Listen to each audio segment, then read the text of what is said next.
In our last visit together, Gordy provided some thoughts on meaningful performance evaluations. That function is one of the steps involved in maximizing the effectiveness of your organizational risk management program. Another one of these 5 pillars for success is the key role of the supervisor, Pillar 4. In this video, titled Supervision 101, Gordy focuses on how best to select, train, mentor, and develop your supervisory team. Is there a better way to do this? What is the key role of the supervisor, and what are the consequences when supervisors do not behave like supervisors? Gordy will dive deep into these questions in this video.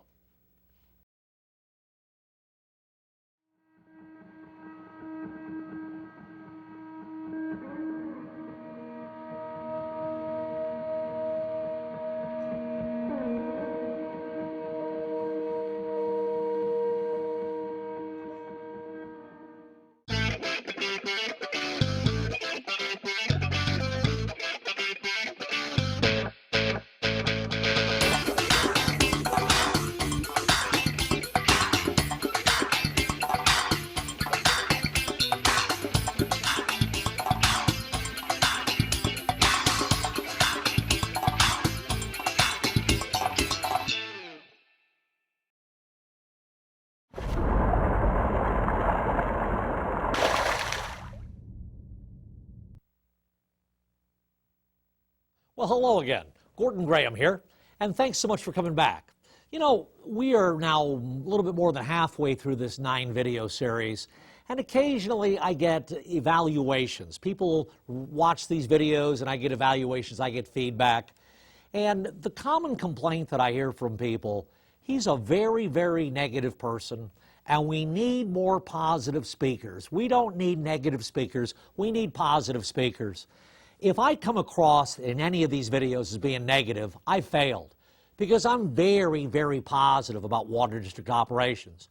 The vast majority of things you do, I'm not blowing smoke, I'm telling you the truth. The vast majority of things you do, you are doing right. Across this great country, rarely do I see tragedies in your business. My problem is, when there are tragedies, these are not black swans. They are gray rhinos. And if you would have taken risk management seriously, you could have avoided all these problems to start with.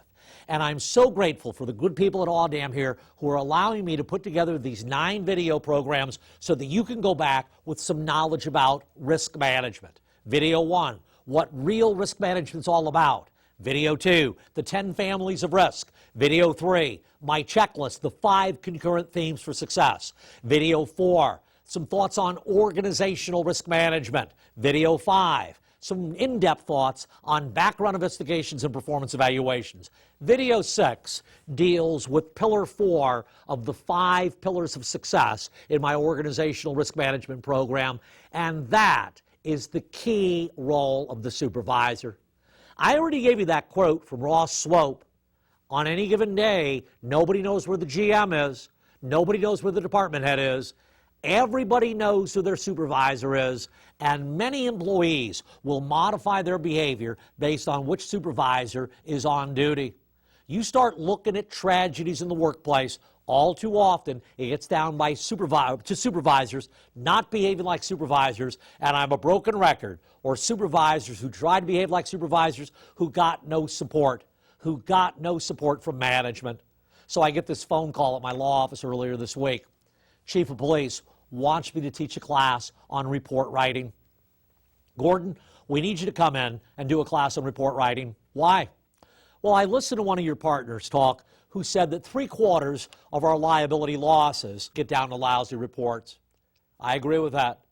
Gordon, that's why I'm inviting you in to teach a class on report writing. Chief, you're addressing the proximate cause. Let's look for the root cause. The real problem's lying in wait. Gordon, what do you mean by that? Well, root cause number 1, if you've hired stupid people who can't write, a report writing class for 4 hours is not going to turn them into a writer.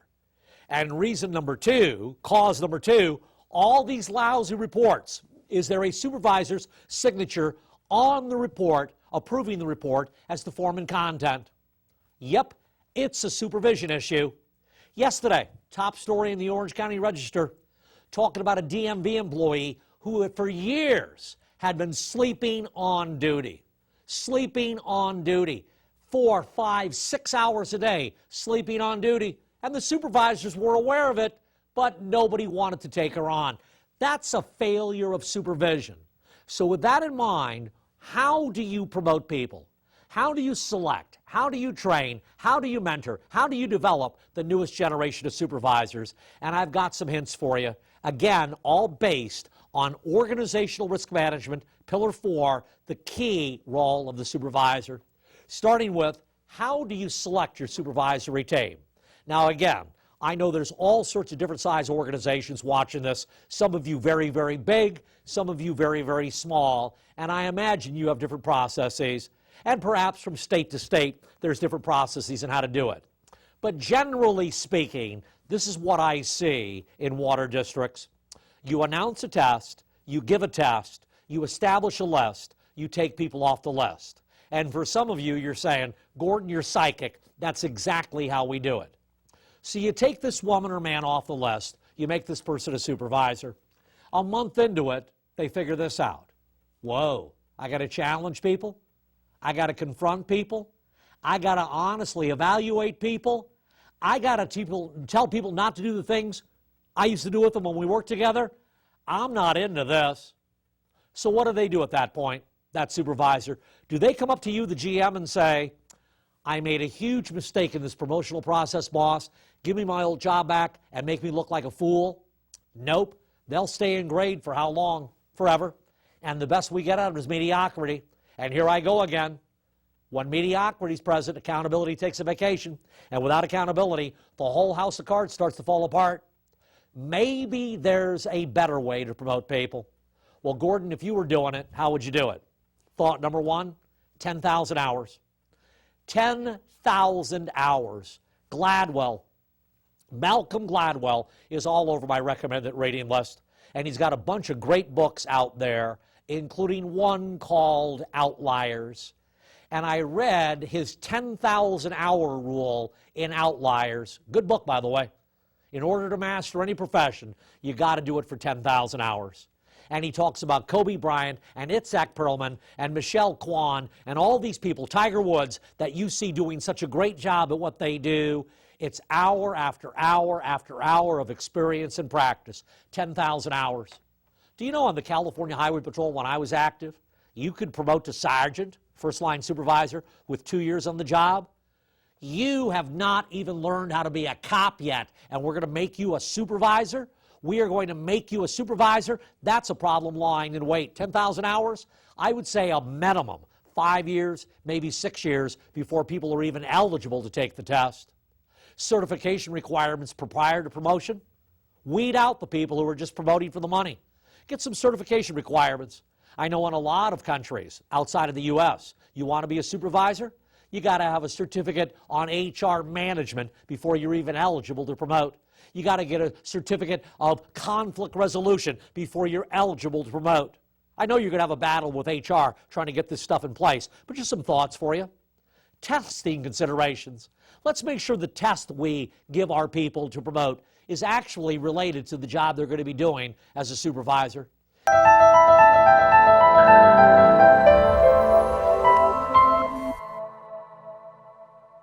We thank Gordon Graham for his deliberative, comprehensive, and interlinking risk management video series. AAWD&M would also like to thank the California Association of Mutual Water Companies, Appalachian State University, and our charter members for their support in producing these videos. We welcome you to visit AAWD&M's website at www.aawdm.org for more details on the association's mission, initiatives, and services. The AAWD&M video module series is available to all public water systems, related entities, and supporting stakeholders. Utilization of any aspect of this video without the express written permission of AAWD&M is strictly prohibited. As with any presentation, the opinions associated with this subject matter are those of the speaker and not of AAWD&M, its members, or supporters. Thank you.